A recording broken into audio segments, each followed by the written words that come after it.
வணக்கம் கும்பம் ராசி நண்பர்களே, இந்த வாரமானது உங்களுக்கு 4ஆம் தேதியிலிருந்து 10ஆம் தேதி உள்ள செயல்பாட்டிலே விருச்சிக ராசியிலே அனுஷ நட்சத்திரத்திலிருந்து மகர ராசியில் அவிட்ட நட்சத்திரம் வரைக்கும் சந்திர பகவான் 6க்குரியவர் செல்ல இருக்கிறார். 6ஆம் இடம்னால எதிரிஸ்தானத்துக்குரியவர். அப்போ எதையுமே வின் பண்ணுறதுக்கான வாய்ப்புகளை நிறைய கொடுப்பார்.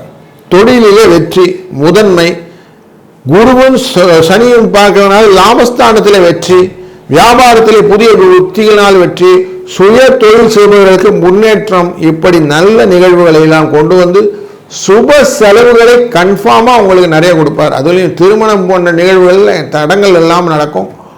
குழந்தை பேறு போன்ற நல்ல வரங்களை கொடுக்கக்கூடிய சூழ்நிலையும் இந்த வாரத்தில் இருக்குது. சந்தோஷத்தின் வெளிப்பாடு நிறைய இருக்கும். 5ஆம் தேதி சங்கடகர சதுர்த்தி அன்று விநாயகரை வழிபடுவதும் கடனை அடைப்பதும் முக்கிய கடனாக எடுத்துக்கொள்ளுங்கள். 6-2 என்ற அதிர்ஷ்ட எண்ணை பயன்படுத்திக் கொள்ளுங்கள். நல்லதே நடக்கும். வாழ்க வளத்துடன்.